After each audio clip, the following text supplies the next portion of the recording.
Hi, and welcome to the show. Subscribe at kevinmd.com/podcast.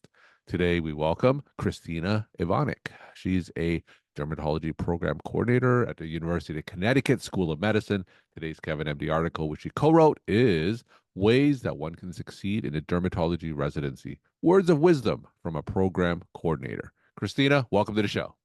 Thank you, Kevin. Thank you for having me today. All right. So before talking about the article itself, what led you to write this in the first place and submit it to KevinMD? Okay, so one day I was having lunch with Dr. Albert Zhao. He's our PGY3 resident in dermatology. And when we met at the time, he was a brand new resident, and we just had lunch trying to get to know each other. He said to me, tell me about yourself and how's work going and soup to nuts. I told him everything that I do as a coordinator. And he just sat back and said, you have to write all this down. You have such a knowledge base and experience. You need to share it with others. And I said, okay, how am I going to do that? And he said, let's write an article. And so I sat down and I started writing and writing. He took a look at it and he said, I don't think I need to change anything. We're going to submit this somewhere. I said, okay. So we sat and we waited. Next thing you know, I'm here. All right, excellent. So tell us about the article for those who didn't get a chance to read it. The article is from a perspective of a coordinator, and we as coordinators manage the program.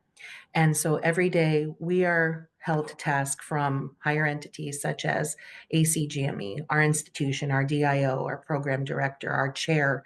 And a lot of the information that we require has to come directly from the residents. So when I meet with them during orientation, there's a lot of information there that kind of just goes over the resident's head. Mhm. And I tell them all the time, take notes, don't worry about it. I'm here for you. It's only the first day. And basically, the article itself is just about different tips and tricks on how to get through residency, how to be a good resident, how to be compliant, how to come off as someone who is going to be a good team player and work well with other residents, work well with the faculty, and just, get through residency without any issues on the administrative side. So, dermatology residency famously is one of the most competitive residencies to go into. So, presumably, you're getting the best of the medical student class. What are some characteristics that you've seen to help them succeed in a dermatology residency? It's very interesting you ask that because I also manage the student and resident rotators that come through. So when fourth year medical students, whether they're inside UConn or outside, apply for their VSLO applications, they come and rotate with us for 4 weeks. And those students are constantly asking me, what do I need to do? How do I get into derm? I know what I have to do, but do you have any tips and tricks? And I always tell them, make sure you have a mentor, Mm. someone in dermatology that's going to be there and guide you the right way.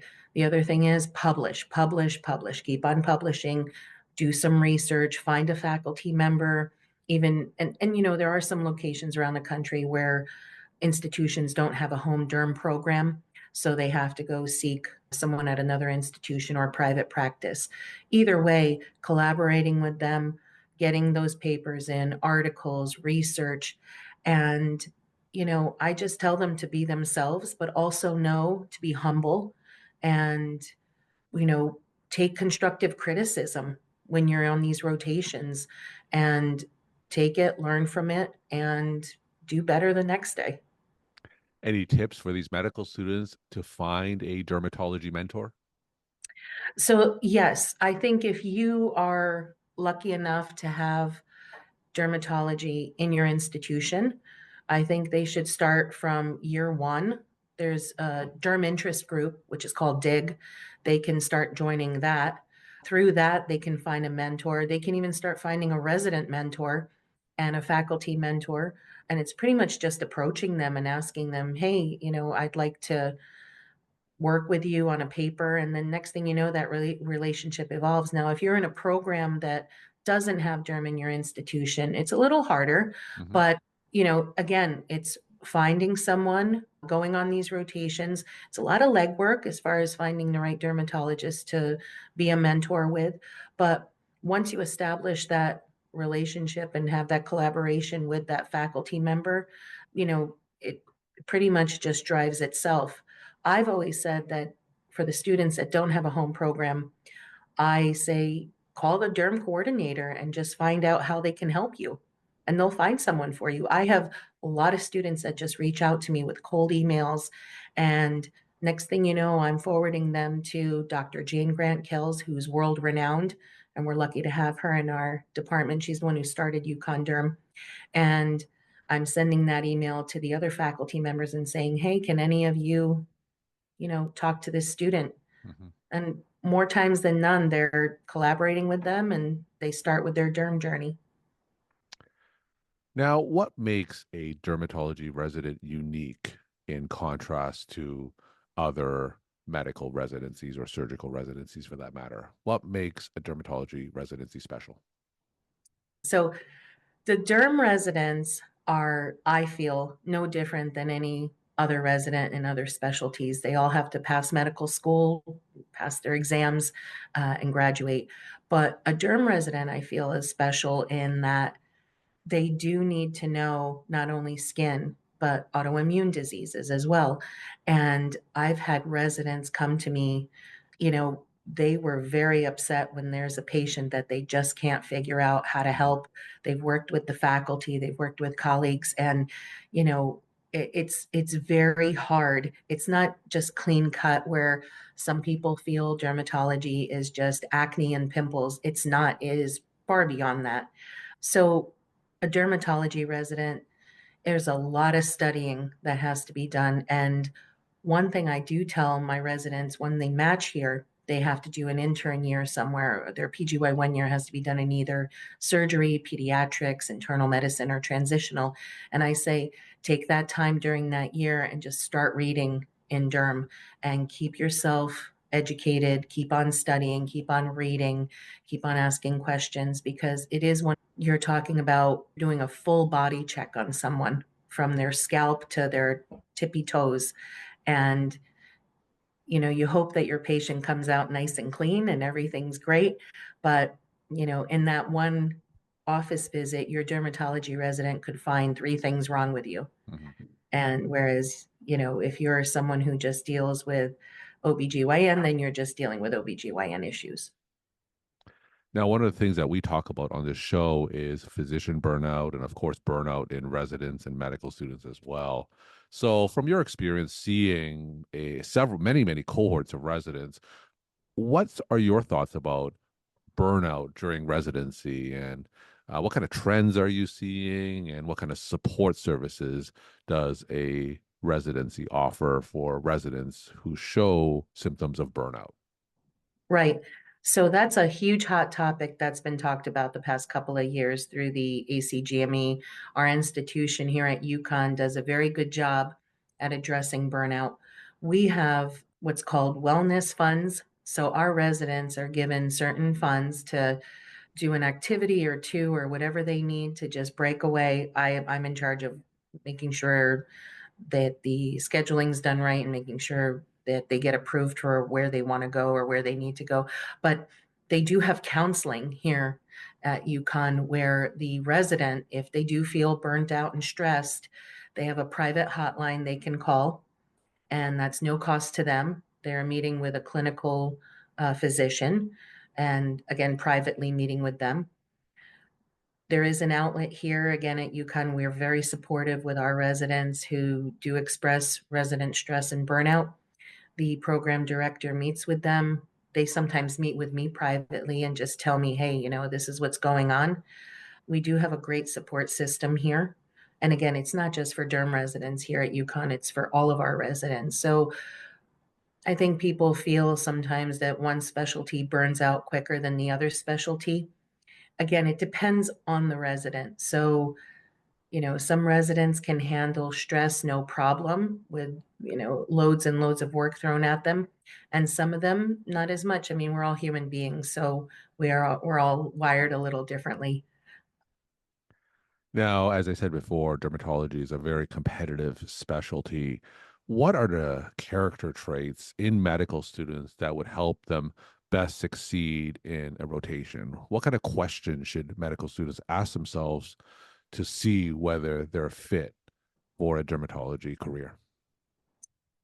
Again, when they sign up to do a V-Slow rotation with us, or if they're in-house and they want to, you know, do their continuity clinics and they're set for derm, they know that derm's going to be their path.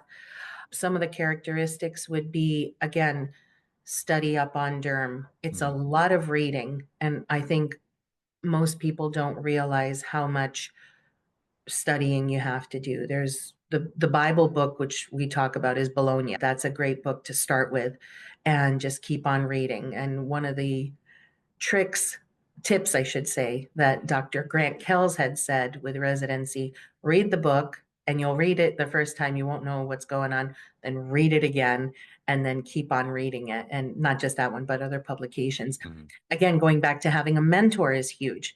And that's something that your mentor can work with you to advance you and help you make the right decisions and how to interact with people. Because a lot of medical students I find now are having a hard time just having that one-on-one interaction. And that could mm. be a generational thing. I find, being Gen X, I'm not like that. So I I think learning how to have conversations with people, being more of a people person. Again, I constantly go back to saying, work on papers, do your research. A lot of medical students now are taking a year between their third and fourth year Mm. to do research and to beef up their application, so that when they do go for their fourth year rotations and then they do go for interviews, they have that experience in their application to make them a better applicant than someone else.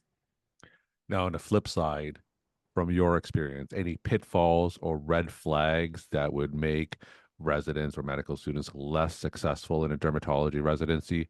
Obviously keep it anonymous or amalgamation of stories, but what have you seen to make residents and medical students less successful in dermatology?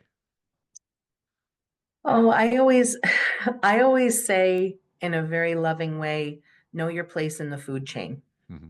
If you don't know it, just be quiet and be ready to learn. Sit there, listen to the faculty member.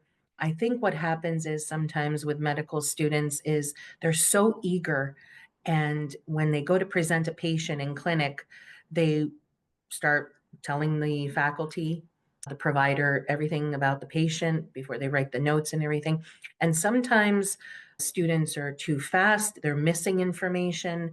Sometimes students are not as savvy with their explanation of the patient. They're just not presenting the whole picture after they've seen the patient. And then when the faculty member goes into the back to see the patient, the faculty member is like, oh, you missed this, this, and this.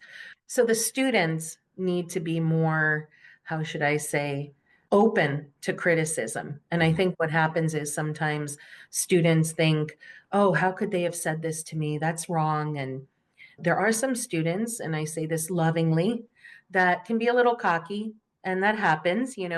But then there's students who take the criticism in stride, and they take the time to fix whatever criticism was given to them.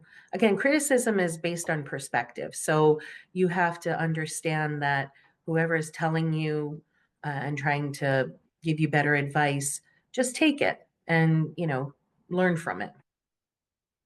We're talking to Christina Iwanik. She's a dermatology program coordinator at the University of Connecticut School of Medicine. Today's KevinMD article, which she co-wrote, is Ways One Can Succeed in a Dermatology Residency. Words of wisdom from a program coordinator. Christina, let's end with some take-home messages that you want to leave with the KevinMD audience. Oh, I think I thought about how I was going to answer this. The coordinator is your friend. They're the middleman. They're there for you. They're there to help you. And within residency, it's hard enough to try to get through 3 years of derm, and with all the studying you have to do and make sure your case logs are in and make sure that you're doing what's expected of you and meeting your milestones. But really working with your coordinator, they have such experience, they have the knowledge base, they're here to help you. The faculty's there to help you. And again, it goes back to making sure that you are a resident that just works well with others, is, ready to pitch in, let's say, resident clinic when you have another resident that's falling behind. You want to be the one that says, "Hey, I'll grab your next patient." Really, in the end, it's just being a good human being and just knowing that, you'll do fine. Board certified dermatology docs have been in the same place as you. Everybody had to go through training. And in the end, just you'll be okay. Christina, thank you so much for sharing your perspective and insight. And thanks again for coming on the show. Thank you for having me.